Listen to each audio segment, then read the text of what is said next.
Yo les gars, depuis hier, Mori Le Mola a été placé sous mandat de dépôt au pôle pénitentiaire d'Abidjan à la suite d'un homicide involontaire sur la personne de Madame Élisée Tola. C'est une situation dramatique, déplorable, qui n'était vraiment pas souhaitée, mais qui est malheureusement arrivée. Paix à son âme.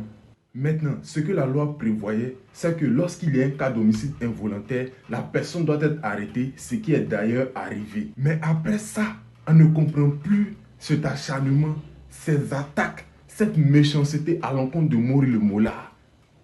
Vraiment, c'est pathétique, c'est inexplicable. Alors que la loi poursuit son cours, on a l'impression que les gens attendaient cela depuis longtemps.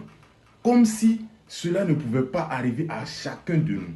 Franchement, il faut savoir raison garder à un moment donné. Et vous voyez le comble de l'ignominie, le comble de la méchanceté, le comble de l'idiotie. Une certaine, que d'ailleurs je ne voulais pas citer le nom, Sabine Dié, a fait un post et se réjouissait de cette situation tragique. Elle dit ceci: j'offre 2 millions à la personne qui va VIOLE Le Mola en prison. Est-ce que vous pensez qu'une personne dotée de tous ses sens peut agir de la sorte?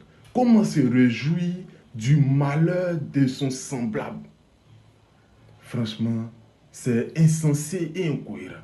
La loi poursuit son cours, raison pour laquelle Mori Le Mola a été arrêté parce qu'il a tué involontairement une personne. Donc, il faut arrêter de harceler Mori Le Mola et laisser la loi faire son travail. Sabine dit, j'espère que cela ne va jamais t'arriver. Façon tiers, Djaouli, tu danses là. J'espère que cela ne va jamais t'arriver. Sur ce, à bon entendeur, salut.